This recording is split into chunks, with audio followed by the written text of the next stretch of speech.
Muslimat yang dirahmati Allah. Jadi kita lihat itulah tadi bagaimana Nabi kata akhir zaman ni ramai orang Islam tetapi kualiti berbanding dengan kuantiti.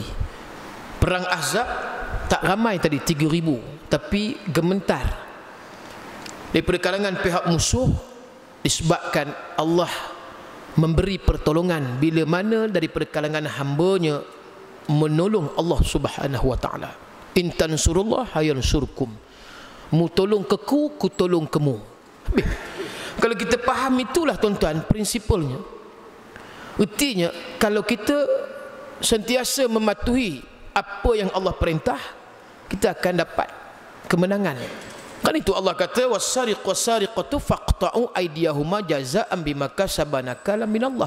Jangan bimbanglah kata Tuhan. Kalau katakan hukum potong tangan tadi bagi yang mencuri sariqah, buat jazaa'an bima kasaba, kerana dia adalah satu hukum yang setimpal, retributif. Apa yang dibuat tadi maka kesan dia begini.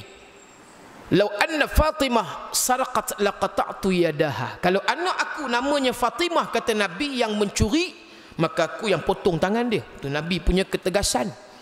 Artinya bukan main-main. Ada baru ni ada orang duk kata kita tak boleh pertikai hukum hudud tetapi kita boleh pertikai pelaksanaan hudud. Itu pun pening juga tuan-tuan. Bagi saya pertikai pelaksanaan memanglah kita nak bagi alasan ni kita tak akan habis alasan. Tahun depan bagi alasan yang sama, tahun akan datang bagi alasan yang sama. Sebab balik tadi tidak ada keseriusan serius untuk memahamkan kepada masyarakat dengan kaedah, dengan strategi yang cantik. Saya katakan tadi, kalau dah peringkat sekolah rendah, sekolah menengah habis orang tahu ni yang katakan Islam ni, insya-Allah depa mengaji kitab Syama'il Muhammadiyah, depa kenal Tuhan, depa kenal Rasul, insya-Allah tuan-tuan. Tak berbalah kita macam hari ni.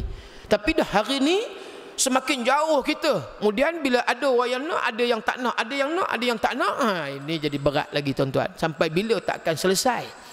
Yang katakan tadi susah tuan-tuan nak cari betul-betul yang perjuang Islam. Yang banyak tadi penganut Islam. Penganut tu yang katakan tadi 1.8 bilion. Tetapi yang ada 1.8 bilion itu mereka yang banyak meninggalkan solat, mereka yang tak puasa, mereka yang tak menunai zakat, mereka yang tak nak mendekatkan diri kepada Allah. Ini berbeza kualiti dengan kuantiti. Dengan sebab itu kita nak ambil untuk akhirnya kemenangan Islam yang kita sambut di dalam bulan Syawal ini bukan kemenangan main merecun, bukan kemenangan dengan lagu raya dah. Bukan kemenangan dengan seronok yang tak berkesudahan. Saya tak katalah open house tu orang kata tak bagus open house ni. Dia boleh mengeratkan lagi hubungan silaturahmi ataupun silaturahim. Kan?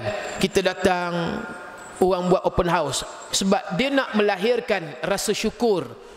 Untung banyak projek masuk aja, tak ada yang keluar sikit masuk banyak. Ada sahabat yang dapat MRT yang tengah buat ni tuan-tuan, 10 juta sempoi je, syarikat tak ada berbenda sangat, 10 juta masuk, tak nyerongin kata orang Perak tuan-tuan. 10 juta masuk projek MRT, takkan tak boleh panggil 1,000 orang buat open house. Kalau jemput Ustaz Alimdin lagi bagus. Ustaz Haranto umpamanya, kan? Ustaz Nik Bakri ke, jemput Ustaz Ahmad Dasuki. Bagus ya kalau macam tu. Jangan sombong. Makna bagus. Makna kalau buat open house dia nak menzahirkan, melahirkan rasa syukur. Tapi ada setengah orang kata Ustaz ni payah juga kalau buat open house ni. Tahun depan kalau kita tak buat, orang sumpah seranah pula. Kira-kira tak mampu orang tu nampak. Tahun ni tak buat pula, tahun lepas buat. Ataupun menu tukar. Tahun lepas kambing bakar. Kemudian tahun ni balun pula itik bakar. Taubat orang tak makan tuan-tuan. Ini nak ceritanya ada juga pro and con, kan? Kalau tak buat langsung orang kata kedekut tak hidung masin, kedekut tak hidung pahit pula. Dah buat mengata juga pula. Jadi macam-macam kita hari ni. Tak apalah open house tu kita kata okey lah. Tapi yang katakan tadi jenis seronok hingka ni orang Perak banyak ni tuan-tuan. Dia hingka tak tentu hala ni. Allah. Sampai tanya puasa 6 berapa hari lagi tinggal? 6 hari lagi. 6 hari lagi tuan-tuan. Hari ni tanya 6 hari lagi. Besok berapa hari tinggal? 6 hari lagi. Hari Jumaat tanya, berapa hari lagi tinggal? 6 hari. Confirm memang tak puasa. Ni yang katakan tadi. Dia seronok tadi hingga tak sentuh hala ni, seronok dia tengok raya. Dia tak fikir yang mana kemenangan Islam, walitukmilul iddata walitukabbirullaha ala ma hadakum wa la'allakum tashkurun. Kesan natijah daripada perayaan 1 Syawal yang kita sambut, bila kita membesarkan Allah, Allahu Akbar, Allahu Akbar, Allahu Akbar, akhirnya endingnya kata Allah, kesannya kita akan dapat rasa syukur nikmat yang Allah kurniakan. Allah bagi nikmat kaya mewah, kita lupa pada Allah. Allah bagi nikmat makan, boleh buat open house, tapi orang yang buat open house dia belum puasa 6 lagi, walaupun bukan wajib. Tetapi ingat, thumma atba'ahu sitam min Syawal kana kasiyamid dahri atau kama qala, hadis sahih riwayat Muslim.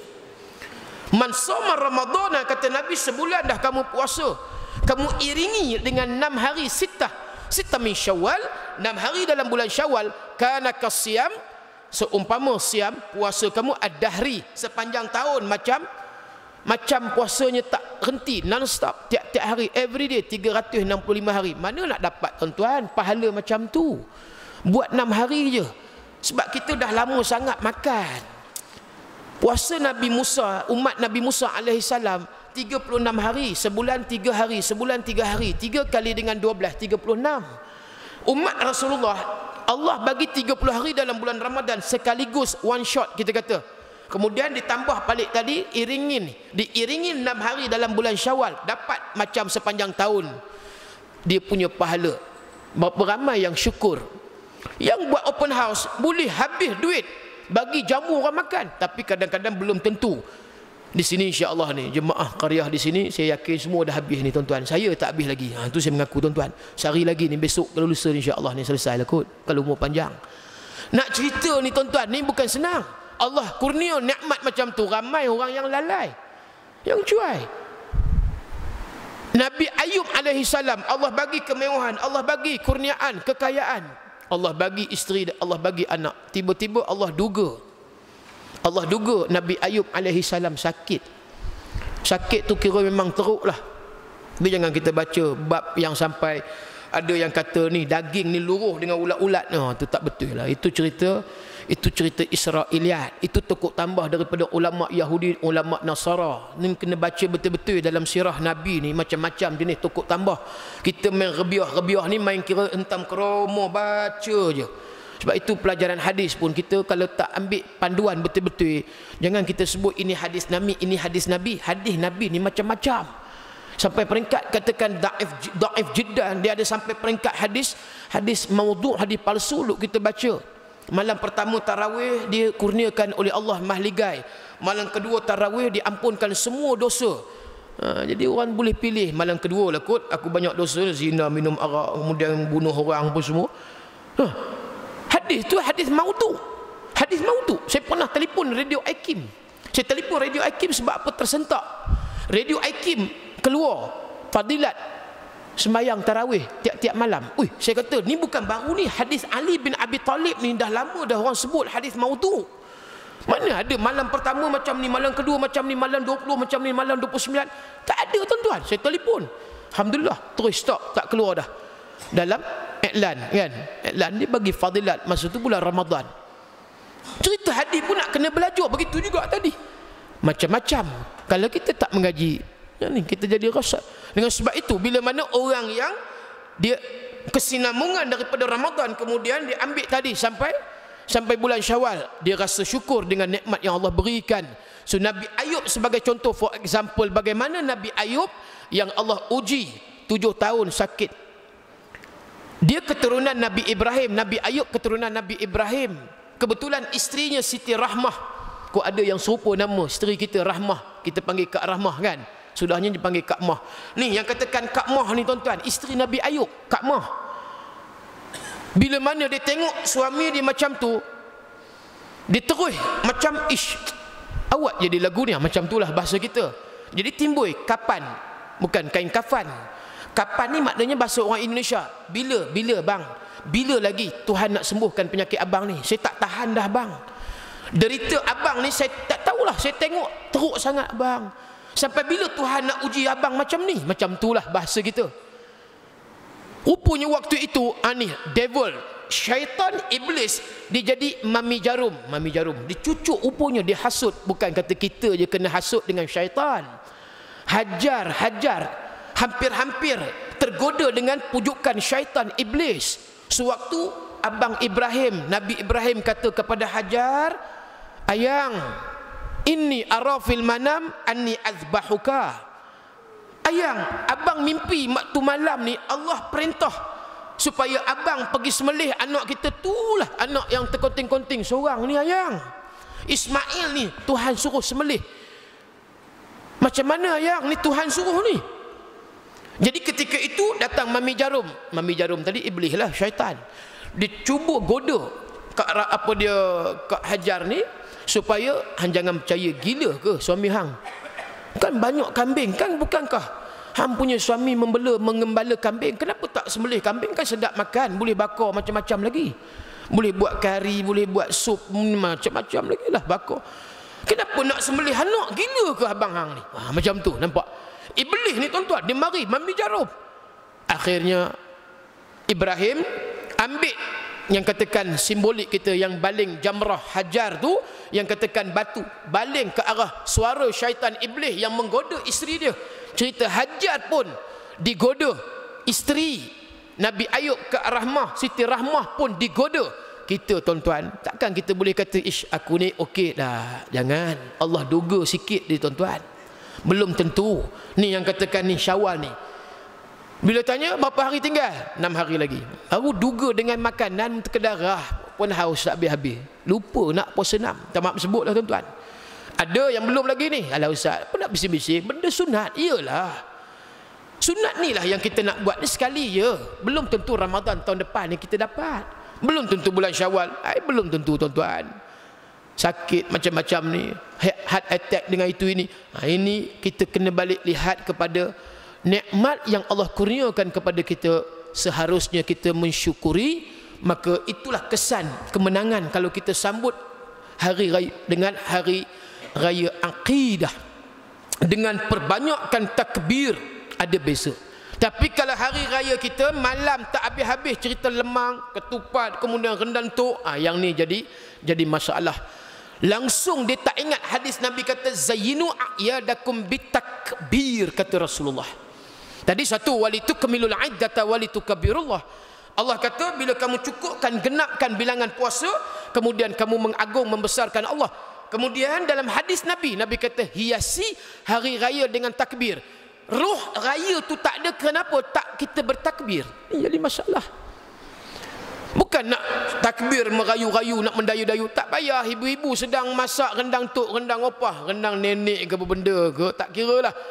Sambil duk rendang tu Allahu Akbar, Allahu Akbar, Allahu Akbar, Allahu Akbar. Tapi kita segan lah kan, segan sebab adik-beradik Ipoh Duai ada daripada mana? Daripada Rohingya pun datang, tuan-tuan, daripada Bangladesh datang, daripada China, Beijing, kemudian daripada merata tempat lah, Uzbekistan pun datang. Jadi kita nak sebut Alhamdulillah ni apa, Allahu Akbar, Allahu Akbar, jadi segan. Sebab nanti orang kata ish, alim sangat tengah masak pun zikir. Alah, jadi macam tu pula.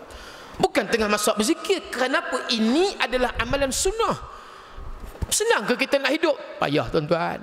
Baik kita berborak, duk sembang, baju raya berapa lah beli, kemudian macam mana kereta baru ni, kereta raya Prius hybrid Honda ke apa ni, Toyota, duk sembang, minyak kuat ke tak? Lah, cerita minyak kuat tak? Ni cerita besok ni raya. Duk sembang minyak kuat, kemudian bonus macam mana setengah bulan. Itulah aku tak tahulah, mangkuk lah macam mangkuk. Dah cerita mangkuk malam tuan-tuan. Tak pasal-pasal dapat dosa kering. Sebab kita lari jauh kan. Dah nampak gelong, patut kita buat alignment, balancing, cantik.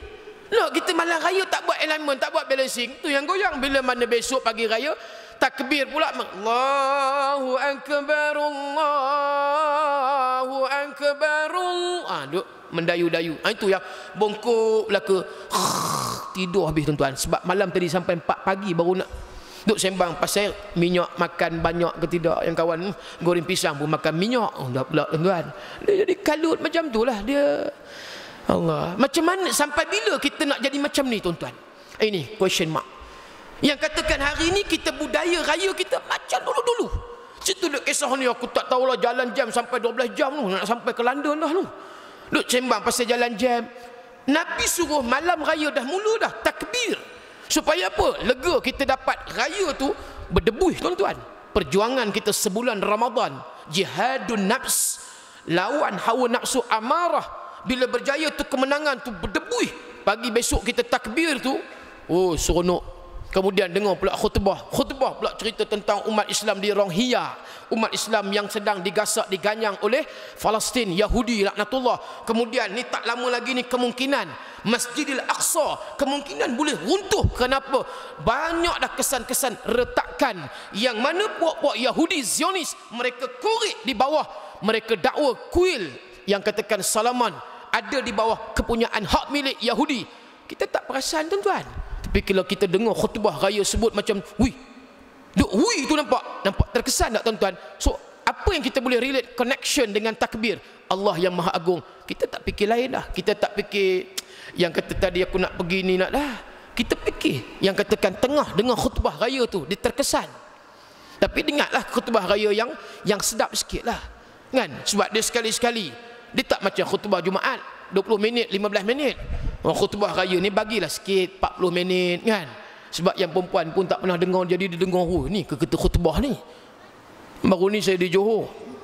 Johor memang payah tuan-tuan nak baca khutbah, susah kan. Saya nak masuk Johor pun jenuh. Oh depa tengok dulu, hantar dulu biodata sebulan. Tengok dulu ni Ustaz Alim Din daripada mana, KMM dan kumpulan mujahidin ke, Taliban ke, ataupun penuh dah tuan-tuan. Johor, minta maaf ada orang Johor sini insya-Allah ni yang payah. Nak masuk payah. Nak bagi baca khutbah terpaksa mesyuarat dulu tuan-tuan. Ni macam mana ni boleh ke tak ni? Kan? Akhirnya depa bagi tazkirah sebelum Jumaat dalam satu masjid di JB. Agak imam tu segan. Dia pun ustaz naik terus. Saya bagi tahulah. Saya boleh, tapi saya nak bagi tahu dululah. Ni kira saya ni tak ada apa-apa. Sebab mula dia bagi tazkirah sebelum Jumaat, kita pun tak ada prepare apa benda pun, nak tengok teks apa benda kan. Kita tak tahu teks Jabatan Agama Islam Johor macam mana. Saya kata ginilah, saya ni berkhutbah, saya tak baca khutbah. Ustaz kira al-bantayun wal sapuyun wal baluna. Kalau bagi macam tu kira okey lah kan. Dia bagi green light. Sebab nanti apa-apa hal nanti, mana dah tahu kok murka apa pula, entah kena terajang, Selangor tak boleh masuk, kemudian duduk di sepadan Thailand pula. Jenuh lah tuan-tuan. Nak cerita ni Johor. Jadi saya pun berkhutbah. Dia pun pasang lampu macam ni sebab tak nampak teks kan. Dia pun pasang lampu. Saya tak boleh disilau lampu ni, tak apa tak silau. Dia mari lampu tu terang sangat, saya tutup. Masing-masing duduk macam tu kepala, macam kepala zirafah. Wih. Sebab dia pun tak pernah dengar, imam khatib berkhutbah yang kira eye contact, yang face to face ni, bukan Facebook ni, face to face ni tuan-tuan. Dia pun tak pernah dengar. Jadi bila mana saya tutup lampu tu, uish, dia pun tengok ustaz ni kira tak ada apa benda ni, kira duk macam ceramah. Perempuan-perempuan apa semua, kita ikut undang-undang, tak ada apa benda pun, kita sembang pasal Islam di awal sampai habis. Cuma dia pesan lah, ustaz jangan lupa satu benda ni. Ya, doa sultan baca. Itu saya tahu. Saya kata mana-mana negeri pun baca, jangan main. Saya kata kena baca. Tapi tu dia lah tuan-tuan, dekat dolai tu macam-macam lah kan. Dan kemudian dia punya anak beranak, cucu cicit, piak-piuk semua kena cerita, semua kena sebut tu. Tak apalah kan, kita baca, okey kan. Habis daripada sembahyang Jumaat, ada yang datang duk salam genggam, renjut-renjut, shake hand ustaz, congratulations, tahniah. Saya kata apa benda ni? Kira kami ni 30 tahun duduk di Johor ni, first time dengar khatib berkhutbah, dia tidak membaca khutbah. Ni tuan-tuan nak cerita ni.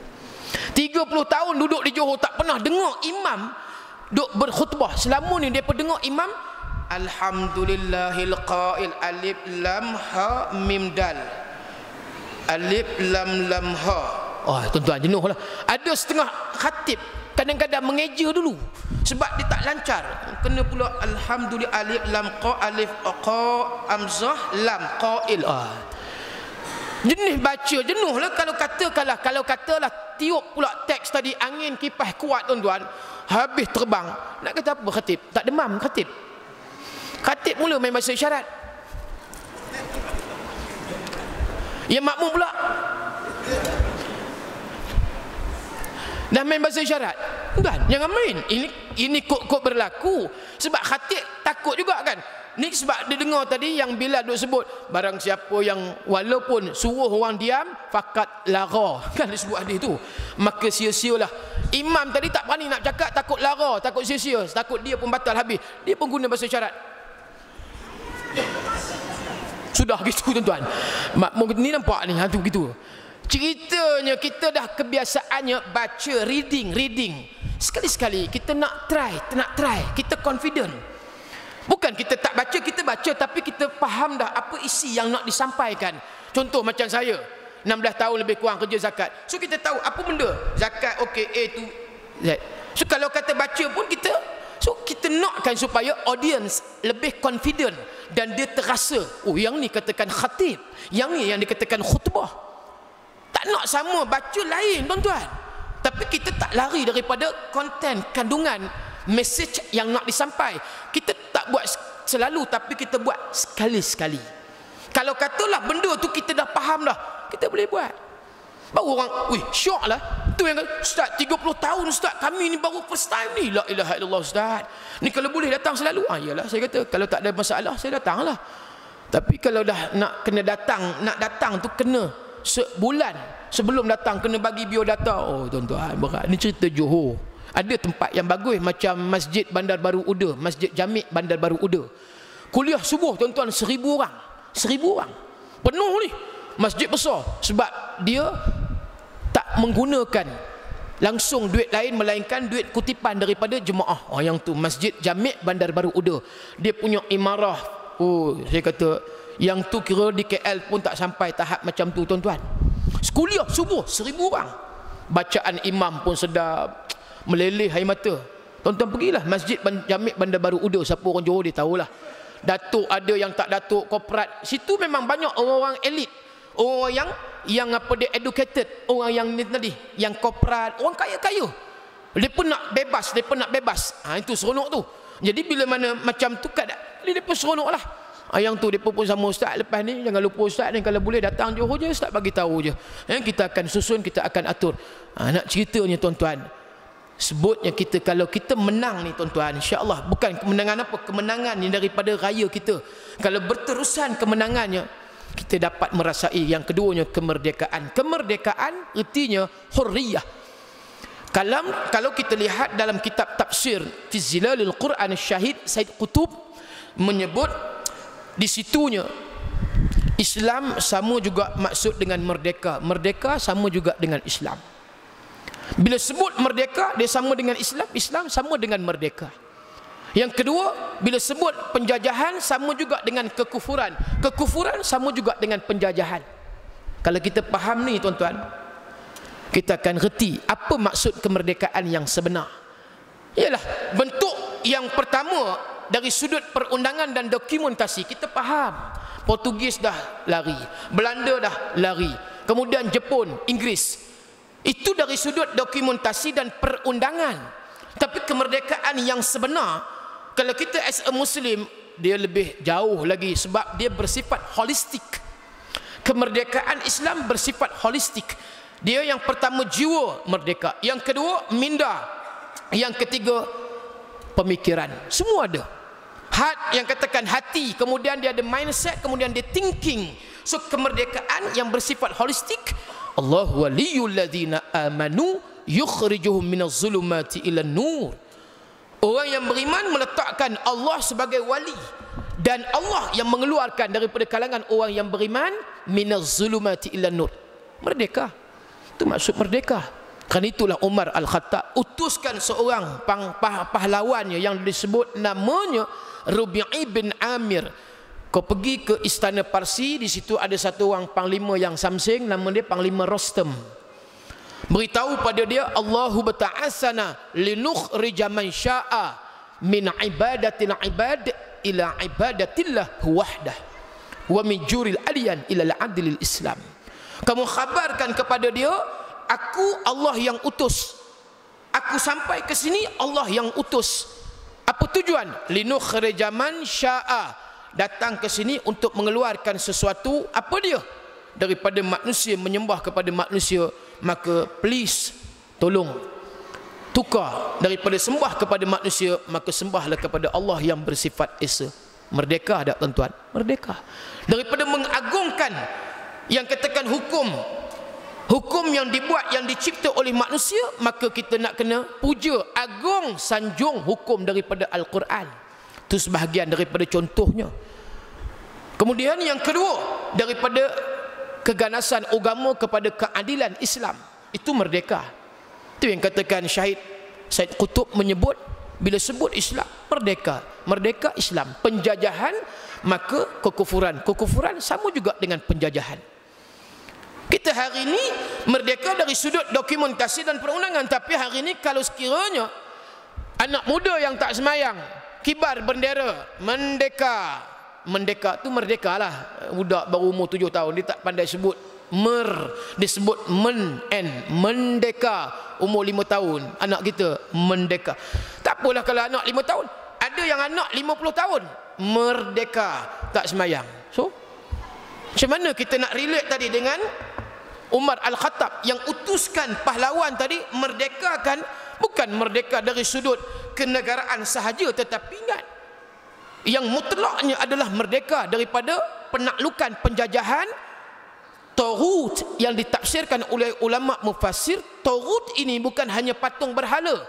Kita tidak menyembah patung, tetapi kita menyembah akhlak orang yang menyembah patung-patung berhala. Ini yang disebut oleh Cat Steven. Yusuf Islam bagi tahu dah, lama dah tuan-tuan, di Islam lama dah.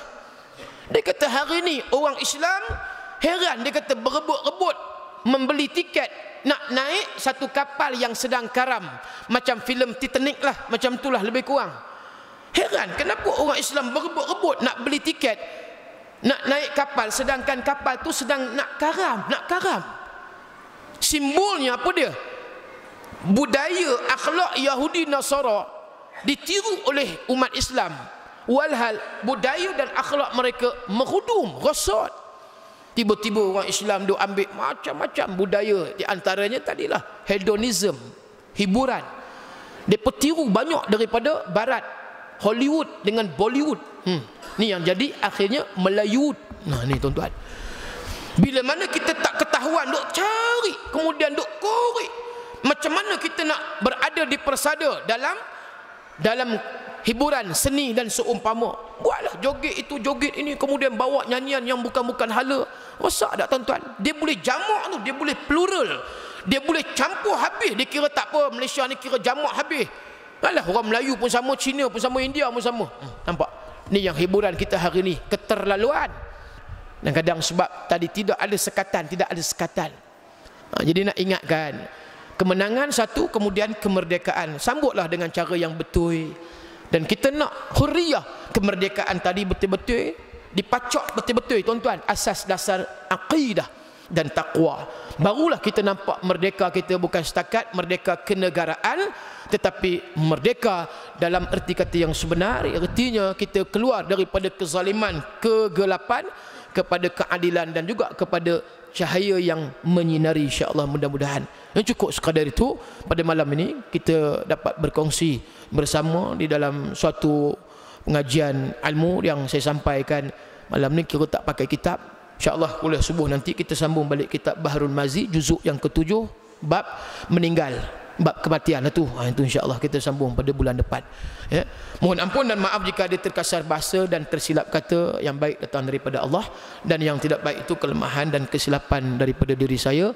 Yang pedih telinga, padan muka. Itu tuan-tuan. Mudah-mudahan mendapat satu pengajaran yang baik untuk diri saya dan juga untuk diri tuan-tuan. Aqulu qawli hadza wa astaghfirullahal azim li wa lakum. Assalamualaikum warahmatullahi wabarakatuh. Bismillahirrahmanirrahim.